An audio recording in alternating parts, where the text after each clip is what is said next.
Morning. আচ্ছা, আপনারা কখনো এরকম করেছেন কেউ যে একটা ওষুধে ধরুন কাজ হচ্ছে না, সেটা যে কোনো ওষুধ হতে পারে, গ্যাস অম্বলের বা ব্যথার যে কোনো ওষুধ, একটা ওষুধ খেয়ে কাজ হচ্ছে না তাই দুটো ওষুধ খেয়ে নিলেন এবং সেটা ডাক্তারবাবুর সাথে পরামর্শ না করেই, হয়তো আপনার নিজের মনে হয়েছে তাই, বা আপনাকে বাড়ির কেউ বলেছে, আত্মীয় স্বজন, বন্ধু বান্ধব বা যে কেউ। এটা আমি রিসেন্টলি এরকম একটা ঘটনা জানতে পেরেছি এবং এটা তাই মনে হলো আজকে বলা দরকার এটা নিয়ে, কারণ 15 মে ন্যাশনাল সেফটি ডোজ ডে আজকে।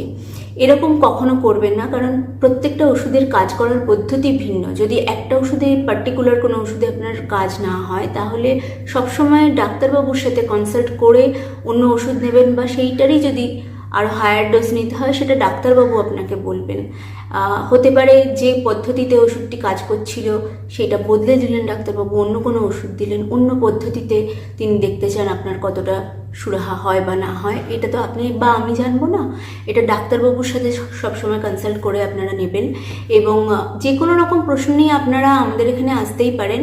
9038417527 এই নাম্বারে হোয়াটসঅ্যাপ অথবা কল করুন, এখানে কমেন্টের মাধ্যমে জানাতে পারেন। আর আমাদের ইউটিউব চ্যানেলটিকে এরকম আরও তথ্য পেতে অবিলম্বে সাবস্ক্রাইব করবেন। সকলে সুস্থ থাকবেন, ভালো থাকবেন, নিজের খেয়াল রাখবেন এবং মনে রাখবেন এরকম যে কোনো সিদ্ধান্ত নেওয়ার আগে একবার এক্সপার্ট ওপিনিয়ন